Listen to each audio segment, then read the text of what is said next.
का टॉपिक है basic concepts of disaster management and role of health workers is also important.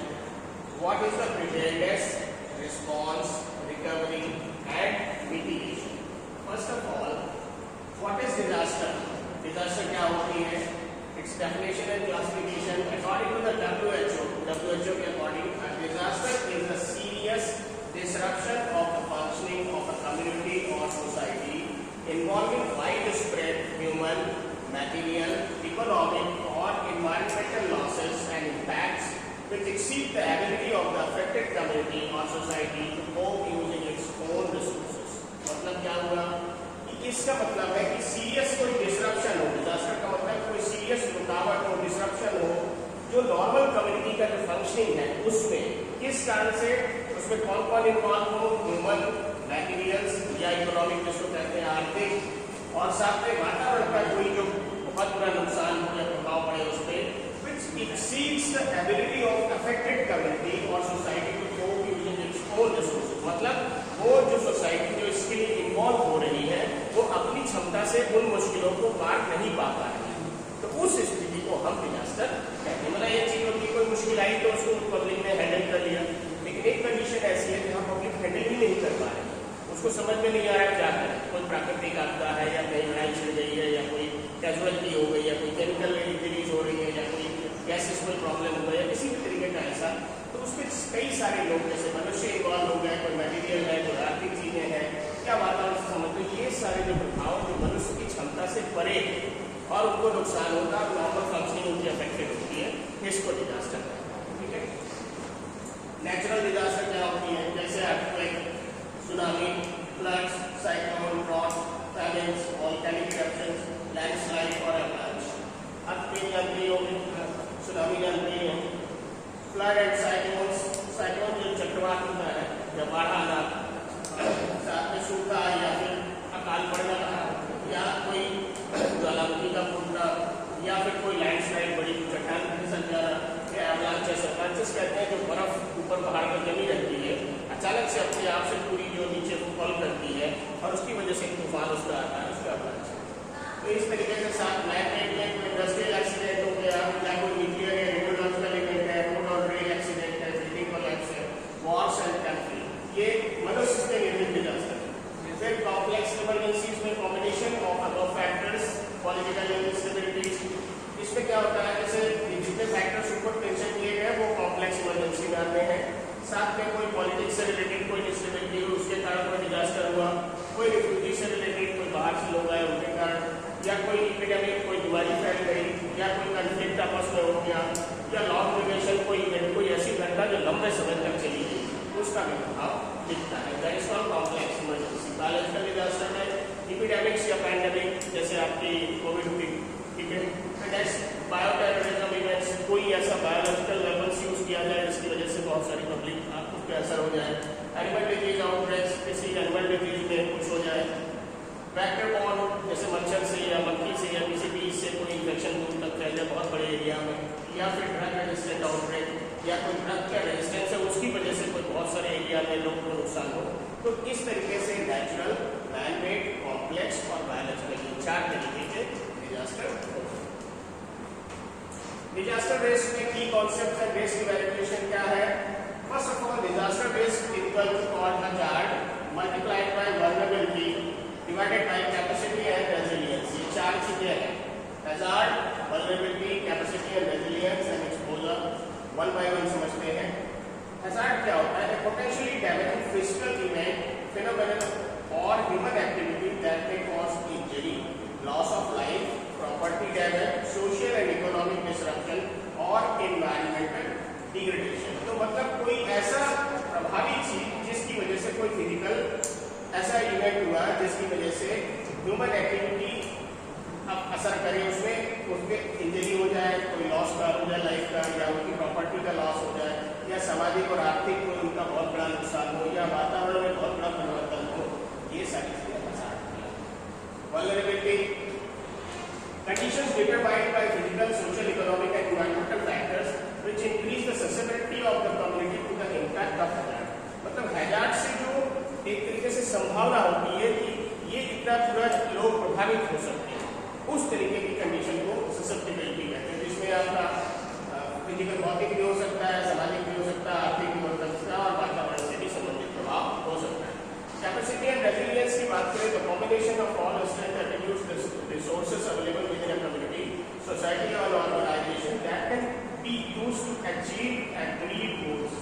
मतलब ऐसी शक्ति, ऐसी ताकत, ऐसा प्रयास कुछ ऐसा किया जाए कि कम्युनिटी के अंदर की वो अपनी जो अचीव करनी है गोल को उनको अचीव कर ले जाए। मतलब ठीक है मुश्किल आई है लेकिन उसको पार कर पाने की क्षमता, उसे लड़ने की क्षमता उनके अंदर है ताकि वो अपनी जो उस स्थिति को ठीक से पा। Next is exposure, people, property, systems or other elements present in hazard zones that are nearby subject to potential loss। मतलब जिस जगह पे कोई मुश्किल आई, डिजास्टर आया है, वहाँ पे सारी चीजें नुकसान हो सकती हैं, चाहे आर्थिक हो, चाहे सामाजिक हो, चाहे पैसे का हो, चाहे आप लोगों की जान का हो, तो वो सारी जगह पोटेंशियली हजार्ड उस जगह पे लॉस हो सकता है हजार्ड के कारण। Exposure is necessary condition for disaster.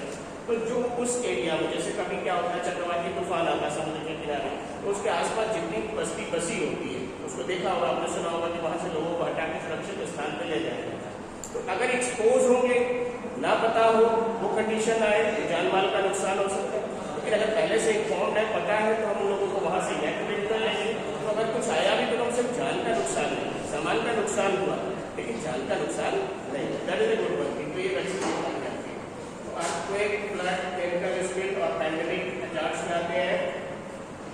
Vulnerability की बात करें, पुअर हाउसिंग, अगर जो घर आपका बना है मजबूत नहीं है, या पॉवर्टी गरीबी है, या lack of early warning system, या पहले से सूचना नहीं दी गई है, ये सब वल्नरेबिलिटी है। ठीक, कैपेसिटी एंड रेजिलियंस में health system, train responders and stock field supplies. अगर आपके पास पहले से हेल्थ सिस्टम मजबूत है, आपके पास ट्रेन रिस्पॉन्डर है जो जाकर के कंडीशंस को जीत सकते हैं, और साथ में स्टॉक फील्ड सप्लाई है, ऐसी सप्लाई जो जल्दी से आप वहां पे पहुंचा सके ताकि उस मुश्किल से लोग पार पा सकें, तो आपकी जो मुश्किलें हैं वो बहुत जल्दी से आसानी में बदल जाएंगी, आप कठिनाई से बाहर निकल आएंगे। और अगर बैकअप नहीं है, फैसिलिटी सही नहीं है, ट्रेन लोग नहीं है, तो जाने जा सकते। ठीक है। सो पॉपुलेशन डेंसिटी, एक्सपोजर में पॉपुलेशन डेंसिटी, इसमें क्या होता है, जैसे बहुत घनी आबादी कहीं पे हो तो नुकसान ज़्यादा होगा, अगर कम लोग रहते हैं तो नुकसान कम होगा। फिर critical infrastructure in flood zones, जहाँ पे बाढ़ आती है उस जगह पे जो स्ट्रक्चर बना है, जो बनाते हैं वो मजबूत नहीं है, प्रॉपर सिस्टमैटिक वे में नहीं बनी है, मजबूती से बेस आधार उनका नहीं बना हुआ है, तो फिर वो नुकसान हो सकता है। ठीक है। तो these are the factors. The disaster management cycle में 4 चीजें मेंशन की जाती है। पहला response, second is recovery, third is mitigation and fourth is preparedness. तो ये सारी चीजें मेंशन है। रिस्पॉन्स क्या होगा, ड्यूरिंग एंड इमीडिएटली आफ्टर, जब आपको कभी डिजास्टर हो रहा है तो उस समय, उसके दौरान या तुरंत उसके बाद आपको सर्विस देनी होगी। तो सर्च एंड रेस्क्यू ऑपरेशन चलाएंगे, लोगों को खोजेंगे कोई गायब है और उनको जो जरूरत है उसके हिसाब से रेस्क्यू करेंगे। इमरजेंसी मेडिकल केयर और ट्रायल्स देंगे उनको। Evacuation and shelter management, damage and needs assessment करेंगे।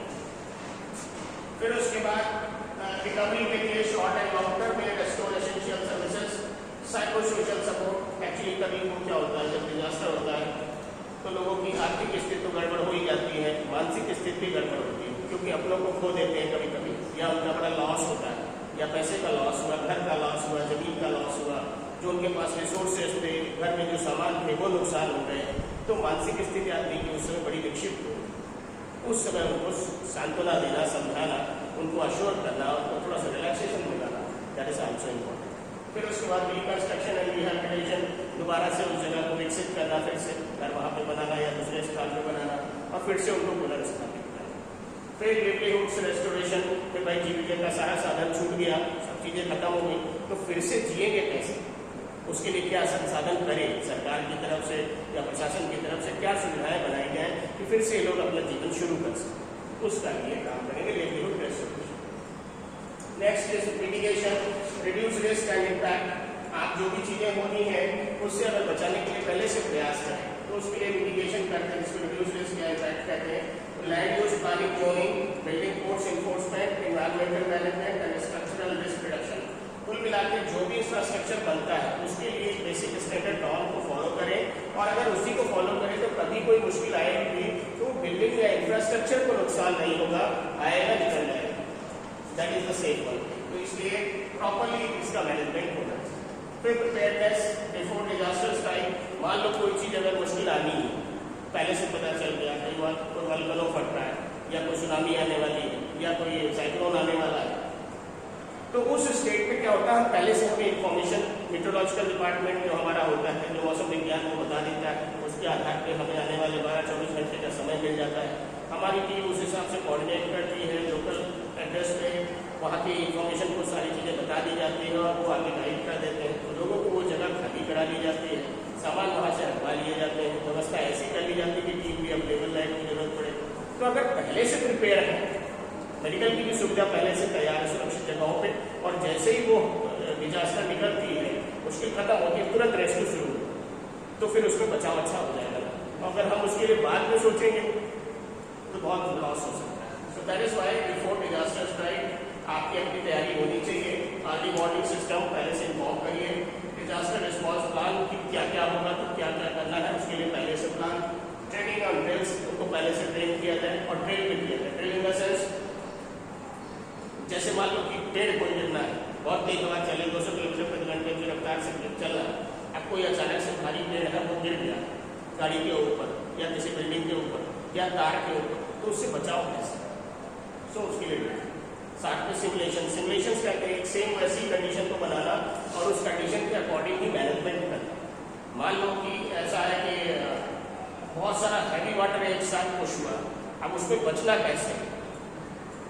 उसके लिए आप भाई आप एक तैरने वाला उसका आइटम होता है, उसको आप लगा लीजिए और थोड़ा सा ऊपर रहिए और कैसे आपको पैर चलाने हैं उसमें आप सेफ हो जाएंगे। तो पहले से अगर सिमुलेशन पे उसकी ड्रिल हो जाएगी तो बचने के रास्ते हो जाएंगे। नेक्स्ट रिसोर्स एंड स्टॉकपिल मैनेजमेंट, साथ में इतना सारा जो कोई भी चीज़ें हैं उनको आप रिसोर्स को पहले से अवेलेबल करके रखिए और मैनेज कर सकते हैं। तो इस तरीके से 4 पार्ट में response, recovery, mitigation and preparedness. फिर एक डिजास्टर प्रिपेयरनेस, इसमें की एलिमेंट्स क्या है? प्रिपेयरनेस में actions taken before a disaster to build capacity and reduce its effect when it occurs. मतलब पहले से अगर तैयारी हो तो आने वाली चीज़ों के असर को हम कम कर सकते हैं। उसके लिए early warning system, training and capacity building, hazard mapping and vulnerability, disaster response team, source stock building and community preparedness. तो इस तरीके से अगर हम 6 चीज़ें अपनी तैयार करें, 1 बाय 1 बताता हूँ। अर्ली वार्निंग सिस्टम मैंने पहले ही बताया, ये एक डिपार्टमेंट होता है, उसको बोलते हैं मीटियोलॉजिकल डिपार्टमेंट। मीटियोलॉजिकल डिपार्टमेंट जो मौसम विज्ञान, मौसम विभाग, ये और सिस्मिक मॉनिटरिंग करते हैं, जो अर्थ पे करता है भूकंप, उसको उसकी सिस्मिक एक्टिविटी को मेजर किया जाता है। तो कितना अर्थक्वेक आया, उसकी इंटेंसिटी क्या थी, उसको असेसमेंट किया जाता है। फिर कम्युनिटी अलर्ट सिस्टम और साइरेंस के थ्रू इन्फॉर्म किया जाता है।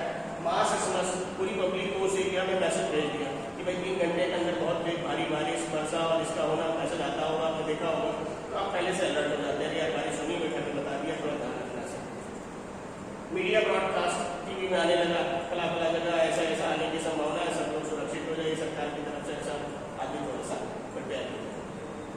Last mile communication to vulnerable, जहाँ तक आप पहुँच सकते हैं वहाँ तक पहुँचना है सूचना, ताकि आप बता सकें कि भाई ऐसा ऐसा, ये नहीं कि आखिरी छोर तक पहुँच ही नहीं हुआ, अब वो सुरक्षित हुए नहीं, तैयार हुए नहीं। अब जो मछुआरे समुद्र के अंदर चले जाते हैं उनके पास भी इंफॉर्मेशन जाती है, पता है, उनका कनेक्शन होता है कोस्ट गार्ड से, पूरा कनेक्शन होता है, तो वो तुरंत अलर्ट मैसेज, उनको अलर्ट मैसेज खाली जाता है आपके पास। अलर्ट मैसेज से जैसे ही पता चलेगा कि मैसेज आया है, और ये कहा जाता है कि आप इस पर ध्यान रखें एक आदमी कि मान लो अगर कोई मौसम बदलता है, अचानक से कोई चीज़ खराब होती है, आप गहरे पानी में वहाँ से वापस आने में भी तो टाइम लगेगा, तो आपको पहले से इन्फॉर्म किया जाता है, तो आप तुरंत वहाँ से काम सारा बंद करके वापस। Is it clear? क्योंकि बीच में फंसे को सुरक्षित होने का मुश्किल हो जाएगा। Next is training and capacity building, first aid, BLS basic life support, ACLS advance cardiac life support training मिलनी चाहिए, मॉक ड्रिल्स होनी चाहिए, टेबल टॉप एक्सरसाइज होनी चाहिए, सीडी रन, जो आपका डिकंटामिनेशन ट्रेनिंग, जितनी भी जगह वहाँ पे आपको जनरली उन चीज़ों को इन्फेक्शन से बचाने के लिए भी काम करना आना चाहिए, ठीक है। कम्युनिटी फर्स्ट रिस्पॉन्डर प्रोग्राम्स, जैसे हर एक कम्युनिटी में क्या होता है जैसे मान लो 100 लोगों का एरिया है तो उसमें 5 लोग 10 लोग ऐसे ढूंढ लिए जाते हैं जो मेडिकल से रिलेटेड हो, या डॉक्टर हो या पैरामेडिक हो या फिर वो इस फील्ड में काम किए हो, नहीं है तो उनको ट्रेनिंग मिली हुई हो, ऐसे लोगों को 10 लोगों को इकट्ठा कर लिया। तो मान लो उस एरिया में 100 लोग हैं, 90 लोग बच गए, 10 लोग मेडिकल के हैं। अगर उस एरिया में कोई मुश्किल आ गई तो 10 लोग अगर उठ के जाएंगे मदद करने के लिए तो मैनेज कर लेंगे ना। तो बड़े बड़े जो देशों में जो बहुत सिस्टमैटिक है, अब इस तरीके से डिजास्टर मैनेजमेंट की टीमें बनी। इन केस कुछ भी होता है तो वो टीम कोऑर्डिनेट कर लेती है। तो बाहर से किसी को भेजने से बेहतर है लोकल प्लेस में ही कोई रह रहा है अगर मैनेज कर ले और फैसिलिटी भी मिल जाए तो किसी क्या जरूरत है। तो गवर्नमेंट का काम आसान हो जाता है और क्विक रिस्पॉन्स भी मिल जाता है। हैजार्ड ट्रैकिंग एंड वल्नरेबिलिटी की बात करें, identify high response and population vulnerability group displace critical facility protection plans and risk assessment and documentation. क्या होता है जो हैजार्ड होता है उसकी मैपिंग करना और वल्नरेबिलिटी को चेक करना, मतलब किस एरिया में संभावना है ज़्यादा नुकसान होने की, उसकी मैपिंग कर ली जाए। मान लो पता चला कि साउथ में अगर आना है केरल में किसी बॉर्डर से टच होनी है मान लो, तो उसके आसपास का पूरा एरिया के कितने एरिया को ये अफेक्ट करेगा, उतने एरिया का हमने मैपिंग कर लिया और उसमें देख लिया कौन कौन सी चीज़ें ऐसी हैं जो प्रभावी होने वाली, जिन पर असर होना, उसके हिसाब से सारा काम और मैपिंग कर लिया। ठीक है। डिजास्टर रिस्पॉन्स पाने की बात, हॉस्पिटल और कम्युनिटी को रेडी करके रखना, इवैक्यूएशन रूट्स को भी तैयार रखना कि इस रास्ते से अगर खराब होगा तो किस रास्ते से जाना है, उस रास्ते पर पेड़ गिर गया तो किधर से जाना है, इसमें अगर पानी भर गया तो किधर से जाना है, या इसमें कोई मुश्किल आ गई या बहुत सारी गाड़ियाँ डैमेज हो गई तो किधर से जाना है। सारा प्लान पहले से तैयार होता है ना। फिर अचानक से क्या करेंगे, सो लाइफ बचाने के लिए टाइम बहुत क्रूशियल होता है, that is very important. Command and control structures proper तैयार हो ताकि जहाँ से असेसमेंट हो रहा है और कंट्रोल यूनिट को इन्फॉर्म हो, कंट्रोल यूनिट से जो लोकल यूनिट है उसको इन्फॉर्म करना, ये पूरा देश काम होना चाहिए। Inter agency coordination protocols, inter agency का मतलब हुआ कि भाई आप मेट्रोलॉजिकल डिपार्टमेंट है, मौसम विभाग ने शासन को खबर दी, शासन ने प्रशासन को खबर दी, प्रशासन ने लोकल एरिया को खबर दी और लोकल एरिया का जो सपोर्टिव है उसको पूरा कनेक्टेड है एंड विद इन मिनट्स सूचना इधर से उधर शिफ्ट हो और एक्शन उस पर काम। क्लियर। फिर उसके बाद रिसोर्स स्टॉक फिलिंग में इमरजेंसी वैक्सीन और सप्लाईज रेडी होनी चाहिए, वाटर फूड और शेल्टर मटेरियल रेडी होने चाहिए, मेडिकल इक्विपमेंट जैसे वेंटिलेटर या ऑक्सीजन रेडी होनी चाहिए, पर्सनल प्रोटेक्टिव पीपीई जानते हो,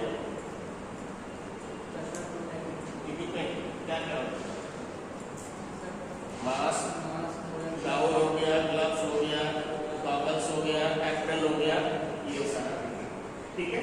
ये आपको हैजार्ड मैप बताइए। कम्युनिटी प्रिपेयरनेस में पब्लिक अवेयरनेस कैंपेन, पब्लिक को पहले से इन्फॉर्म करके रखिए, लेवल ऑफ रिस्पॉन्स टीम्स को रेडी करके रखिए, आसपास के जो लोग हैं रिस्पॉन्स देने वाले उनको स्कूल एंड वर्क प्लेस को सेफ्टी प्लान्स बताया जाए।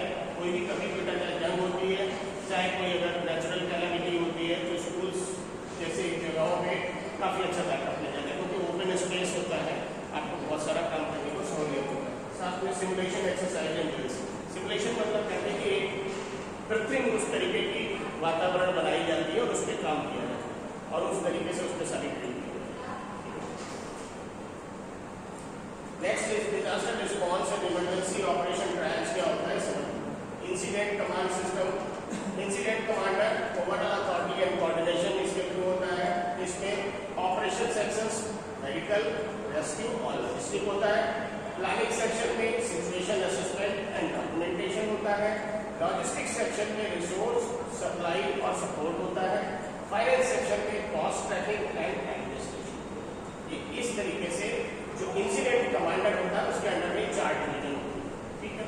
फिर स्टार ट्रायल सिस्टम क्या होता है? Black is for deceased and expectant, deceased मतलब जिनकी डेथ हो गई हो। ठीक है। No pulse, no survival injuries, no resources. ठीक। रेड में immediate, life threatening but survival, अगर कोई ऐसा है जिसकी जीवन संकट में है लेकिन बचाया जा सकता है तो उसके लिए रेड अलर्ट हो जाएगा। ठीक। Red first, heart rate, severe bleeding और शॉक को तुरंत मैनेज किया जाए। येलो में डिलेड, थोड़ा सा टाइम लग सकता है, कैन वेट 30 to 60 मिनट। ठीक है। सीरियस इंजरीज है, स्टेबल फॉर्म अभी स्टेबल है लेकिन 1 घंटे के अंदर मैनेजमेंट मिल जाना चाहिए।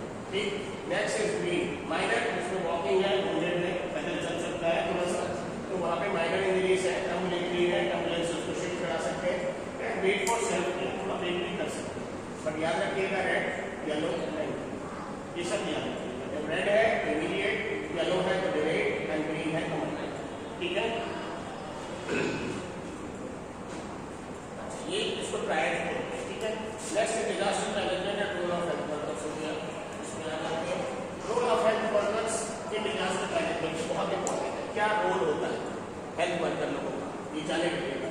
Health workers are backbone of disaster response, their roles span all 4 phases of the disaster management cycle. जो चारों फेज होती है उनमें इनका रोल होता है, ठीक है।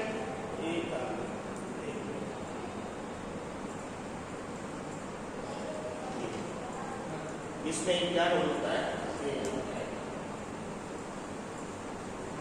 है। तो पहला क्लिनिकल केयर प्रोवाइडर, आप जो टीम होती है, जो रोल होता है उसका डिजास्टर मैनेजमेंट में, जो रोल ऑफ हेल्थ वर्कर का क्लिनिकल केयर प्रोवाइड करते हैं। पब्लिक हेल्थ रिस्पॉन्डर की भूमिका होती है, हेल्थ एजुकेटर कम्युनिकेटर की भूमिका होती है, कोऑर्डिनेटर एंड प्लानर होता है, साइको सोशल सपोर्ट प्रोवाइडर होता है और रिसर्चर एंड इवैल्यूएटर। ये 6 चीजें आपकी इसमें आती है। ये रोल बड़ा रोल ये है कि आप क्लिनिकल केयर देते हैं, हेल्थ एजुकेशन और कम्युनिकेशन करते हैं, साइकोलॉजिकल सपोर्ट देते हैं, पब्लिक हेल्थ को रिस्पॉन्स करते हैं, कोऑर्डिनेशन मैनेजमेंट और प्लानिंग करते हैं, और रिसर्च और जितना डेटा कलेक्ट हुआ उसके ऊपर रिसर्च और ऑडिट्स लेकर। तो ये इस तरीके से पूरा मैनेजमेंट होता है। इसमें क्या होता है एक्सप्लेन कर देता है।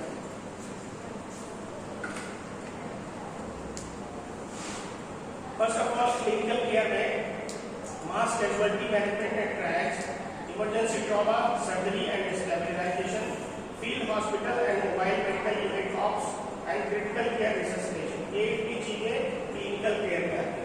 पब्लिक हेल्थ की बात करें तो disease surveillance and outbreak investigation, vaccination campaigns in affected zone, water and sanitation, coordination and nutritional assessment and supplementation, ये पार्ट हो गया।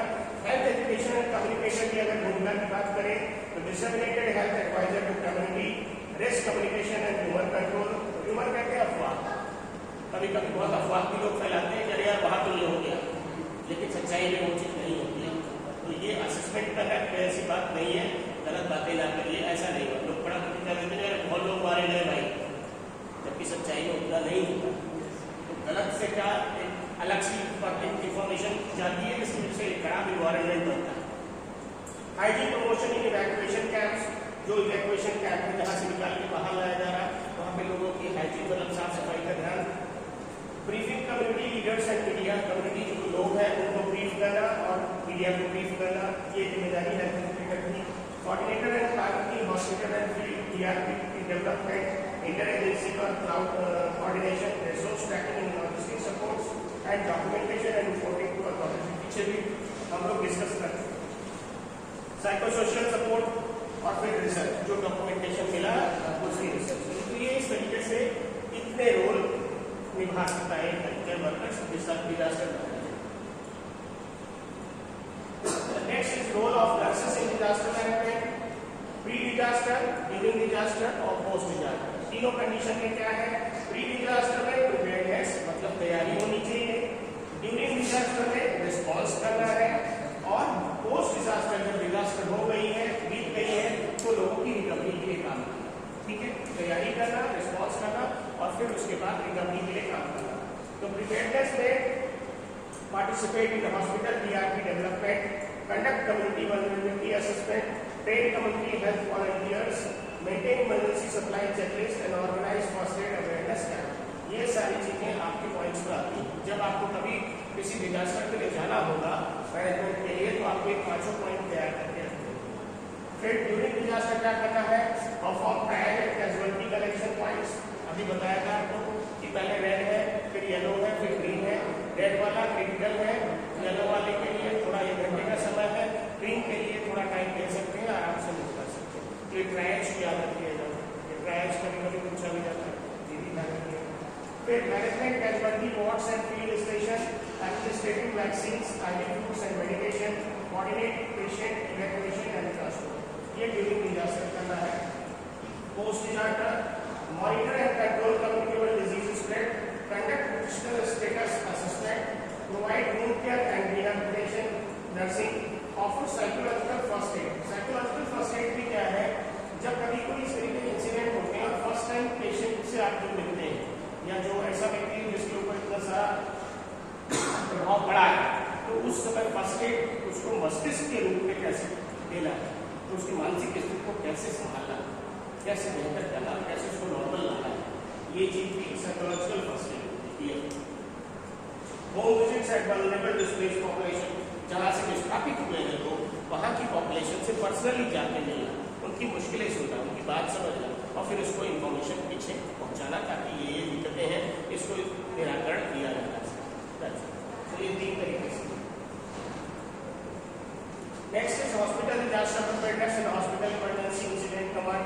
कब जब क्या होता है, जब कभी अचानक से चीजें होती तो उसके लिए पहले से हॉस्पिटल तैयार होते हैं और उनको तैयार किया जाता है। तो उसमें hospital emergency incident command system पूरा जनरेट होता है, जिसमें मेडिकल स्टाफ डायरेक्टर होता है, ओवरऑल मेडिकल कमांड और रिसोर्स एलोकेशन के लिए क्या क्या सामान पहुंचाना, वो सारी चीजें। Incident commander hospital wide coordination, liaison with ICM, जो भी लोकल लोग काम कर रहे हैं उनके साथ सपोर्ट करना। ऑपरेशंस चीफ, जब कुछ हो रहा है तो उसमें एक ऑपरेशन चीफ होता है जो मेडिकल, नर्सिंग और एक्सिलरी डिपार्टमेंट ऑप्स को देखता है, ऑपरेशंस को देखता है। लॉजिस्टिक चीफ में जो सामान पहुंचाना होता है, इक्विपमेंट है, सप्लाई है, इंफ्रास्ट्रक्चर है या पर्सनल लोगों को पहुंचाना, ये सारा लॉजिस्टिक चीफ का रोल है। फिर फाइनेंस एंड एडमिन चीफ की बात, कॉस्ट ट्रैकिंग, क्या क्या कॉस्ट आएगी, डॉक्यूमेंटेशन उसका करना और एचआर ह्यूमन रिसोर्स का भी मैनेजमेंट करना। ठीक है, सेफ्टी एंड सिक्योरिटी, मान लो जैसे कोई एरिया में बहुत बड़ा रोड धंस गया, कई सारे लोग डैमेज हो गया, उसमें गाड़ी डैमेज हो गया, कुछ लोग अंदर फंस गए, कुछ लोग स्लाइड में गिर गए, कुछ लोग दब गए। अब उसमें किस तरीके की टीम की जरूरत है? डिजास्टर में कई अलग अलग लेवल पे जरूरत होती है, उसके हिसाब से पूरी टीम को सेट करके भेजना। जैसे ट्रेन भी भेजना है, ट्रक भी भेजना है, बस भी भेजनी है, एम्बुलेंस भी भेजनी है, लोगों को मेडिकल टीम भी भेजनी है, सपोर्टर भी भेजने हैं, कुछ लेबर भी भेजने हैं और पानी की नाव भी भेजनी, मान लो पानी भर गया है। So many things can be assessed and you have to set it up. Exactly. Next is safety and security officer में इंटरनल सिक्योरिटी। अब जो इतना सारा सामान है, चीजें हैं, तो कोई इंटरनल सिक्योरिटी के लिए भी चाहिए, ये सामान की इधर उधर नहीं होगा। फिर उसके बाद स्टाफ की सेफ्टी का ध्यान रखने के लिए और साथ में इवैक्यूएशन, जिन लोगों को निकालना है उनके लिए भी करें। तो ये बहुत बड़े लेवल पे होता है, इसलिए 1 2 3 4 5 6 डिपार्टमेंट सेपरेट बनाए जाते हैं और हेड के ऊपर से HEICS पूरा कमांड सेंटर का है, तब जाके सारी चीजें होगी। ऑपरेशंस का अलग, इंसिडेंट कमांडर अलग, मेडिकल स्टाफ डायरेक्टर अलग, अलग अलग लेवल, लेकिन सबका जो है ये है।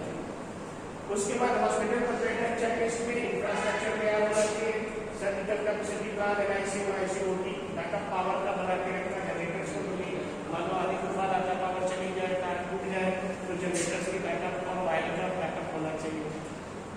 इमरजेंसी वाटर स्टोर होना चाहिए। स्टाफ की training, on call and recall roster duty, mock drills conducted quarterly, CPR and FTP training completed होनी चाहिए। और जैसे समय में देखा होगा, हॉस्पिटल के स्टाफ की छुट्टी कैंसिल हो जाती है, सारे लोगों को ड्यूटी पर अवेलेबल होगा। इसके साथ साथ सप्लाईज 72 आवर्स इमरजेंसी, कभी भी याद रखिएगा कोई भी इमरजेंसी पड़ती है तो कम से कम 3 दिन का स्टाफ, मतलब 72 आवर्स का स्टॉक मेंटेन करके रखना है। ये मेडिकेशन फॉर्मली रिलेटेड, मतलब जैसे कोई दवाई है तो अगर किसी पेशेंट को कोई इन्वॉल्व हो गया तो कम से कम इतना करें 3 दिन का मेडिकेशन उसको मिल जाए, क्योंकि इमरजेंसी में फिर सब वॉच होता है, सप्लाई हो नहीं पाती है आसानी से। तो अगर पहले से आपके पास है तो आप 3 दिन मैनेज तो कर लोगे, तब तक बैकअप मिल जाए, है ना, और पेशेंट को भी 3 दिन में रिकवरी मिल जाती है।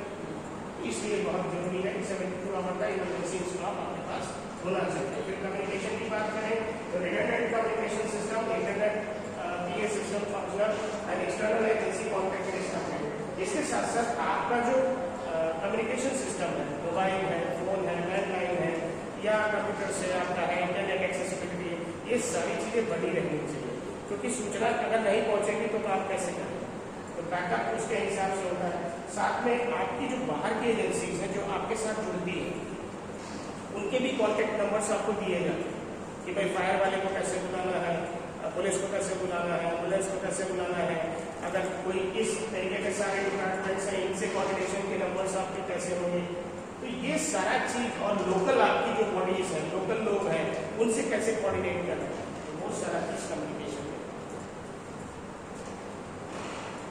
Next is public health response in disaster, water sanitation and hygiene, immunisation and disease control, food security and nutrition, और mental health and psycho social support. ये इतनी चीजें जरूर होनी चाहिए। पानी मिलना चाहिए, सफाई होनी चाहिए, और हाइजीन मेंटेन होनी चाहिए।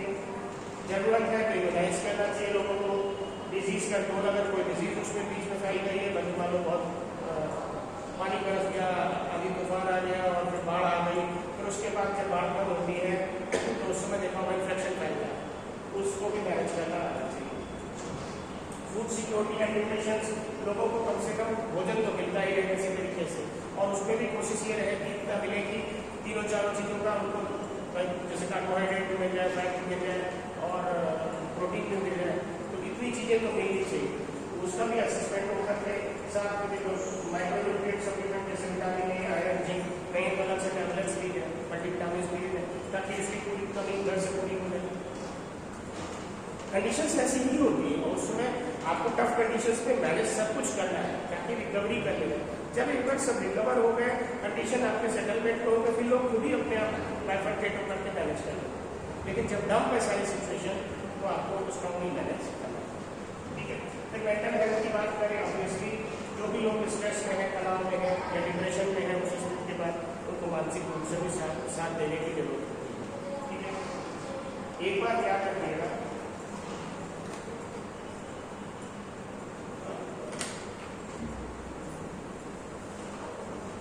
ये बातें यहाँ कहने में बहुत सरल है, लेकिन जब सच में मुश्किल आती है तो ये बहुत कठिन होता है इसको हैंडल करना। लेकिन जो पढ़े लिखे रहते हैं, जो समझे रहते हैं, जो जाने रहते हैं, वो पढ़ाई, वो समझ, वो ज्ञान उनका उसूल होता है, ठीक है। इसलिए ये बात। और दूसरा, ऐसी कंडीशंस में ऐसे लोगों को ही रखा जाता है जिनके अंदर पेशेंस होता है, धीरज होता है, और करेज होता है। दो चीजें आती हैं, पेशेंस और करेज। पेशेंस इसलिए कि जो कंडीशंस है उसको आपको एक्सेप्ट करना है, आपके हाथ में तो नहीं है, आप नेचर से तो बड़े नहीं हो सकते, कुदरत से तो बड़े हो नहीं सकते, तो जो भी है पहले तो एक्सेप्ट करना है और अपने आप को भी सेफ रखना है, और उसके बाद करेज रखना है तो उस कंडीशन से बाहर आना चाहिए। तो दोनों ही परिस्थितियाँ हैं। आप मान लीजिए आपके सामने कोई डेड बॉडी पड़ी हुई, पेट से दबा हुआ कुछ ला, और एक तरफ दूसरा आदमी है जो चोट खाया हुआ लेकिन जिंदा है, अभी क्या करें? तो जो खत्म हो गया उसमें तो हम कुछ नहीं कर सकते, लेकिन जो जिंदा है उसको बचाने के लिए तुरंत काम करना चाहिए, नहीं? तो आपका मनोभाव वही खराब होगा, मन खराब होगा कि ऐसे किसी की जान चली गई, लेकिन दूसरे स्टेप पे आपके मन होगा कि आप किसी की तो जान बचा लें। दैट इज द पॉइंट, ठीक है। इस चीज को हमेशा है। फिर उसके बाद CBRN, disasters and health worker safety, C for chemical, B for biological, R for radiological, N for nuclear. High consequence hazards requiring specialized response. कभी भी बेटा अगर कोई केमिकल डिजास्टर है, बायोलॉजिकल डिजास्टर है, रेडियोलॉजिकल है या न्यूक्लियर है, तो बहुत ही सीरियसली अप्रोच करने की जरूरत होती है, लेकिन नियम से, तरीके से। कैसे? केमिकल में इंडस्ट्रियल टॉक्सिक गैसेस अगर कोई, जैसे क्लोरीन है, अमोनिया है, लीक कर गई, ये नर्व एजेंट जैसे सरीन नाम की गैस या PX, ये अगर निकल लीक कर गया तो नर्व एजेंट होकर पैरालाइज कर देंगे आपको। डिकंटामिनेशन विद कोपियस वाटर, अगर कोई इन्फेक्शियस वाटर है, एंटीडोट जैसे एट्रोपिन या पेरिटॉक्सिन, इन सब चीज की अगर कभी कोई टॉक्सिसिटी होती है या इसकी वजह से कोई इफेक्ट होता है तो जानलेवा हो सकता है। तो इसलिए केयरफुली इसको मैनेज करना है, ऑब्जर्व करना है, और डायरेक्ट उस वातावरण में जाना भी नहीं है बिना सुरक्षा के, ये भी ध्यान रखना है, आपकी भी जान जा सकती है। बायोलॉजिकल की बात करें, सुना होगा बायोलॉजिकल वेपन्स का नाम सुना होगा, तो उसमें जैसे एंथ्रेक्स है, स्मॉल पॉक्स है, प्लेग है, बॉटुलिज्म है, इबोला है, कोविड-19 है, BNC, ड्रॉपलेट प्रिकॉशंस, ये सारी चीजें जो फैलाई भी जाती हैं या कभी अपने आप से भी फैल सकती है, उन कंडीशंस में काम करने के लिए आपको बेसिक नॉर्म्स को फॉलो करना होगा। PPE का मैनेजमेंट करेंगे, ड्रॉपलेट से रिलेटेड खांसने छींकने तो उसके लिए आपको मास्क पर शील्ड लगानी होगी, पोस्ट एक्सपोजर प्रोफाइलाइसिस प्रोटोकॉल्स को फॉलो करना होगा, अगर कुछ होता है तो उसका भी मैनेजमेंट करना होगा। रेडियोलॉजिकल की बात करें, डर्टी बॉम्ब है या रेडिएशन डिस्पर्सल है, न्यूक्लियर प्लांट एक्सीडेंट है जैसे चेरनोबिल में हुआ था, ठीक है। फिर डू सर्वेस्टर सिग्नेचर मॉनिटरिंग अटॉल staff and stable IRB profiling system. तो कहीं ना कहीं रेडियोलॉजिकल चीजों से भी सुरक्षा का उपाय पता होना चाहिए और उसके हिसाब से काम करना। फिर nuclear detonation, fallout events, acute radiation syndrome, shelter in places versus evacuation decision and long term radiation health monitoring. अगर न्यूक्लियर कोई डिटोनेशन होता है, बॉम्बिंग होती है या कोई इस तरीके से न्यूक्लियर बॉम्ब फॉलोआउट होता है इस तरीके, तो उससे कैसे बचाव करना है उसके लिए काम करना है।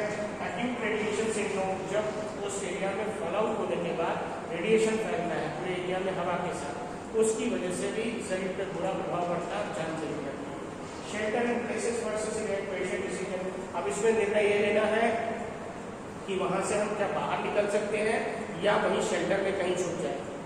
तो अगर समय नहीं है तो आपको शेल्टर में ही छुपना है, बाहर नहीं जाना है, क्योंकि जैसे ही आप बाहर जाएंगे आप रेडिएशन से प्रभावित हो जाएंगे, जान चली जाएगी। नेक्स्ट है long term radiation health monitoring, और लंबे समय तक जो आपका रेडिएशन का इफेक्ट आपकी बॉडी पे पड़ता है उसकी भी मॉनिटरिंग टीम के द्वारा की जाती है, लेकिन बहुत ही केयर के साथ सारे इक्विपमेंट्स को पहनने के बाद तभी उस एरिया में जाना होता है, नहीं तो नहीं। हेल्थ वर्कर सेफ्टी देखो साफ साफ लिखा है, never enter CPR hot zone without appropriate PPE। ध्यान नहीं दिया ना, बट किस मेंशन है इस एरिया में जाने के लिए आपको एप्रोप्रिएट, ये हॉट, इसको हॉट जोन कहते हैं, एप्रोप्रिएट जो इसकी PPE है, यही PPE से काम नहीं चलेगा, उसके लिए अलग से PPE होती है, उसको ही आपको यूज करना। साथ में decontaminate all casualties before providing clinical care, जब भी आपको क्लिनिकल केयर देनी है तो डीकंटामिनेट करना है सारी कैजुअलिटीज को। And self protection is duty protection, याद रखो अपनी सुरक्षा ही आपकी सबसे इम्पोर्टेंट प्रोटेक्शन की ड्यूटी है। आप सुरक्षित हैं तभी तो बचाएंगे, तो दैट इज इम्पोर्टेंट, याद रखिए। Next is national health national disaster management framework क्या है। इंडिया की अगर बात करें तो नेशनल फ्रेमवर्क है इंडिया में, that's called national disaster management authority, NDRF national disaster response force, SDMA and DDMA state and district level disaster management authorities, disaster management act 2005, legal framework mandating DM plans at national, state, district and local levels, NDMP national DM plan, comprehensive plan aligning India with Sendai framework 2015 to 2030 priorities। तो ये basically याद रखिएगा, NDMA, NDRF, SDMA, DDMA, ये NDRF है और एक SDRF भी होता है, ठीक है। स्टेट डिजास्टर रिस्पांस फोर्स होती है, नेशनल की अलग और स्टेट की अलग, और ये स्टेट एंड डिस्ट्रिक्ट की अलग। फिर उसके बाद सेंडई फ्रेमवर्क 2015-30 क्या है, 4 priorities। पहला अंडरस्टैंड रिस्क, पहले रिस्क को जानिए, फिर गवर्नेंस, उसको कैसे मैनेज करना है, इन्वेस्ट इन DRR, और फिर एनहांस रिस्पांस एंड रिकवरी को बढ़ाना। Even cluster system OPA, that is coordinates humanitarian response across 11 clusters including health, WASH and nutrition, and WHO Health Emergency Disaster Risk Management, WHO HEDRF framework guides nations to build resilient health system, ऐसा जो health system बनाए जो आपकी मुश्किलों से बाहर निकाल के ला सके। फिर उसके बाद state humanitarian standards, minimum standards for shelter, WASH, food security and health in humanitarian crisis, and IHR is International Health Regulation 2005, legal instrument requiring countries to report and respond to public health emergency of international concern। तो कोई भी ऐसे international concern है तो उसको सूचना आगे की देगा। डेटाबेस, ये चीजें समझ में नहीं है। Disaster overwhelm local capacity defined by the gap between impact and coping resources, preparedness closes this gap. अगर आपकी तैयारी है तो मुश्किलों से आप हर हाल में पार पाएंगे। Number 2, preparedness, then response, then recovery, then mitigation is a never ending loop। ये कभी खत्म होने वाला चक्र नहीं है, इसको इसी तरीके से चलना है, not a one time event, एक बार का नहीं है। आपको ये मुश्किलें आती रहेंगी, आपको इनको इसी तरीके से सिस्टमैटिक कैसे तैयारी करना है, रिस्पॉन्स करना है, फिर रिकवरी करना है और मिटिगेट करना है। Number 3, health workers are irreplaceable, मतलब हेल्थ केयर जो वर्कर है वो उनकी जगह कोई और स्थान नहीं ले सकता, जो काम तो नहीं कर रहा है. So from clinical care to public health surveillance, health workers serve across all disaster phases. सारी phases में health worker ही जाके काम करते हैं. ठीक है. फिर triage saves life at scale triage, मैंने पहले ही बताया था. Start triage systematically prioritise who can benefit most when resources are constrained. जब आपके सीमित संसाधन हैं तो किन लोगों को पहले बचाया जाए, किन लोगों को पहले सुविधा दी जाए, ये देखना जरूरी है. तो पहले भी बताया था रेड, येलो एंड ग्रीन वाला फॉलो करना. फिर CPR डिमांड्स स्पेशलाइज्ड, आपको याद है केमिकल, बायोलॉजिकल, रेडियोलॉजिकल और न्यूक्लियर. ये अगर जो कोई भी स्पेशल अटैक्स होती है, इस तरीके की कंडीशन इफेक्ट होती है डिजास्टर में, तो self protection of health worker is non negotiable. सबसे पहले अपनी सुरक्षा को सही से करना है. फिर कंटामिनेट रिस्पॉन्डर्स बिकम कैजुअलिटीज. तो अगर कंटामिनेट रिस्पॉन्डर्स है तो फिर वो कैजुअलिटीज हो सकती है उनकी भी या बाकी लोगों के लिए भी. मुश्किल में उनको मैनेज नहीं कर पाएंगे. फ्रेमवर्क्स गाइड कोऑर्डिनेटेड एक्शंस, जिसमें IDMA, Sendai frameworks, WHO, HCDR and industrial standards ensure organized evidence-based response. In every disaster, a trained and prepared health worker is the difference between chaos and care. chaos मतलब कहते हैं जैसे कोई चीज ऐसी है जो क्लियर नहीं कि क्या होना है, और एक चीज है कि अगर हमारा सब कुछ तैयार है, हमारे बंदे तैयार हैं, तो बेस्ट केयर बन सकते. chaos मतलब पता ही नहीं कि क्या होना है, लेकिन अगर पहले से हमारी चीजें तैयार है तो हम आसानी से कर सकते. तो इसलिए हमेशा डिजास्टर के मामले में एक बात यही है कि अगर आप प्रिपेयर्ड है तो आप रिस्पॉन्स अच्छा देंगे. रिस्पॉन्स अच्छा देंगे तो रिकवरी अच्छी होगी, और रिकवरी अच्छी होगी तो हम उसको मिटिगेट भी अच्छे से. That is very very important. This topic is really one of the most important. ये आपके जीवन में भी काम आएगा, आपकी पढ़ाई में भी काम आएगा, और कभी कहीं भी रहेंगे तो भी आप इसको मैनेज कर सकते हैं. ठीक है.